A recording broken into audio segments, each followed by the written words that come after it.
Bonjour à tous, on va commencer un nouveau chapitre qui s'intitule Probabilité.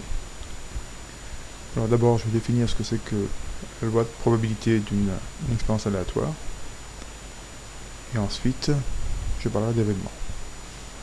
Alors tout d'abord, un rappel, on appelle expérience aléatoire toute expérience ayant plusieurs issues ou éventualités possibles.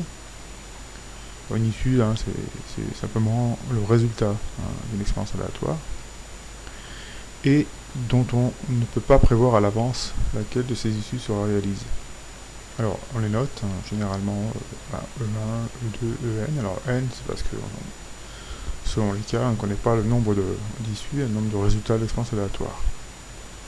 Alors, l'ensemble des résultats possibles, l'ensemble des issues possibles d'une expérience aléatoire est appelé l'univers et est noté oméga. Oméga, lettre grecque, oméga majuscule.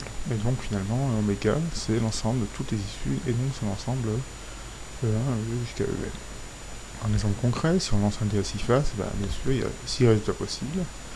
Soit on obtient 1, 2, 3, 4, 5 ou 6. Et donc oméga, c'est l'ensemble de 1, 2, 3, 4, 5, 6. Alors maintenant, je vais parler de probabilité. Alors lorsqu'à chaque résultat ou chaque éventualité d'une expérience aléatoire on associe à un nombre, compris entre 0 et 1, est tel que la somme de ces nombres est égale à 1, eh bien on dit que on a associé à cette expérience aléatoire une loi de probabilité. Et puis, un cas particulier, si on considère que chaque événement, tous les événements ont la même probabilité, eh bien on dit qu'ils sont équiprobables, ou que la probabilité est équiprobable. Alors, encore un exemple lié au dé à 6 faces.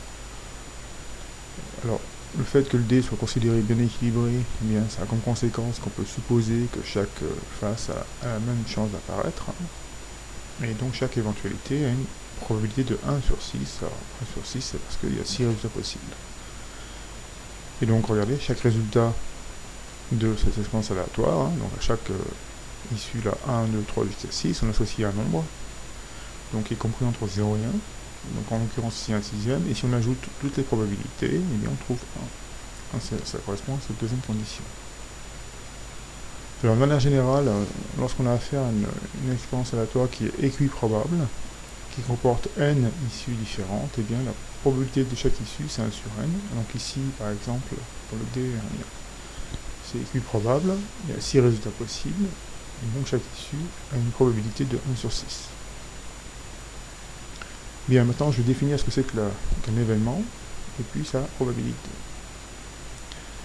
Alors tout d'abord, la définition d'un événement, et bien un événement, qu'est-ce que c'est? C'est une partie ou un sous-ensemble de l'univers.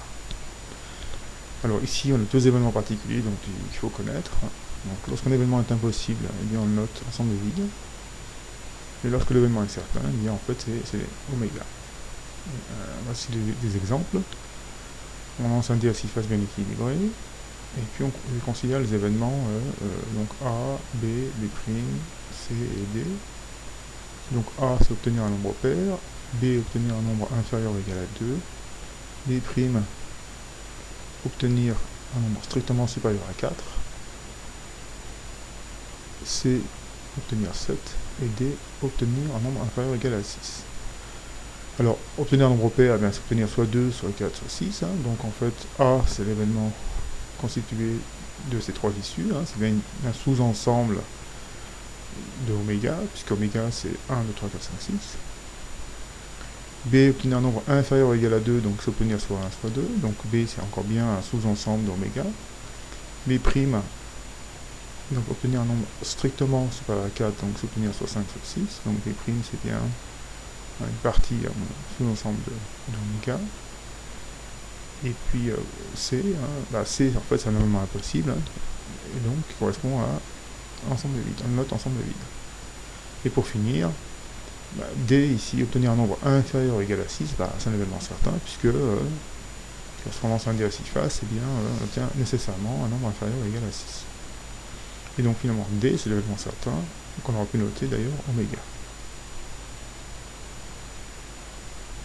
Alors pour finir maintenant, je vais définir ce qu'on appelle l'événement A inter B, A union B, A bar.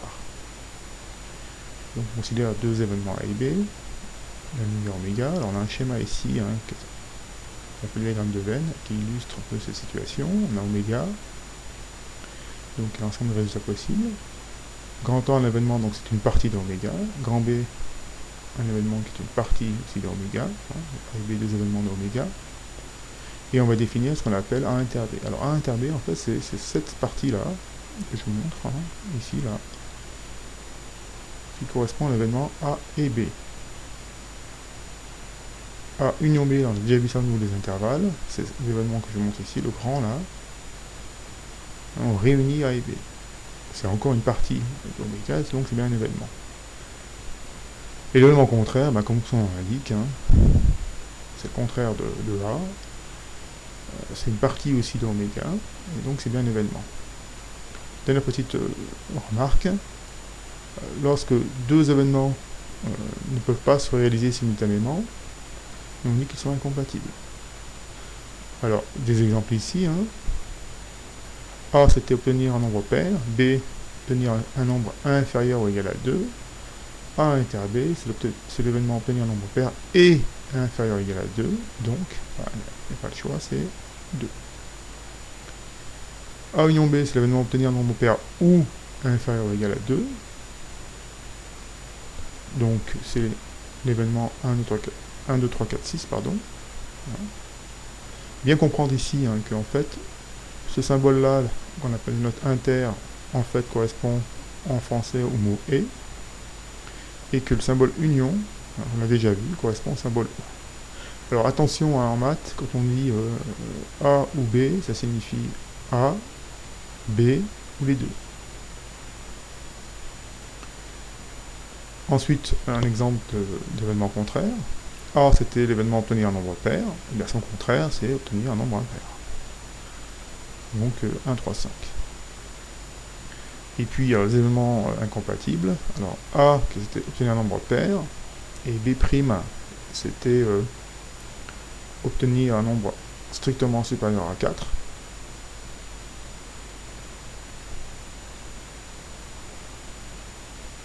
Pardon, c'était pas A et B', c'était B et B', pardon.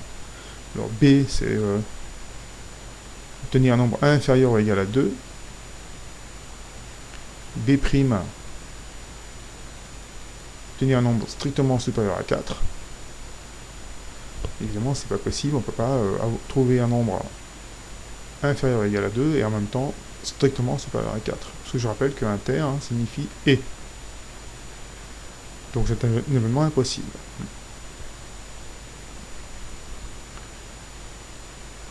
Alors, dernière petite définition, probabilité d'un événement. Alors, par définition, un événement, c'est une partie d'oméga, donc qui est constituée de certaines issues. Il y a la probabilité d'un événement A, qu'est-ce que c'est? C'est la somme des probabilités des issues qui le composent. On note P de A. Alors, des remarques concernant l'événement certain, l'événement impossible. L'événement certain a une probabilité égale à 1, alors que l'événement impossible a une probabilité égale à 0. Alors, par exemple, si on prend A, A c'était obtenir un nombre pair, donc 2 ou 4 ou 6. P de A, c'est P de 2, plus P de 4, plus P de 6. Donc, 1 sixième, plus 1 sixième, plus 1 sixième, et on trouve un demi. Bon, ce qui est assez logique, puisque il y a 6 issues possibles, et parmi elles, il y en a la moitié qui correspondent à un résultat pair. P de B, donc c'est un nombre inférieur ou égal à 2. B d'ailleurs, c'est l'événement qui constitue des issues 1 et 2. Donc sa probabilité, c'est P de 1 plus P de 2. Et puis P de A bar, alors il y a une propriété ici qu'il faut bien connaître, en fait c'est 1 moins P de A. Donc, bien comme P de A c'est 1,5, ça fait 1 moins 1,5, et ça fait donc 1,5. Voilà pour aujourd'hui.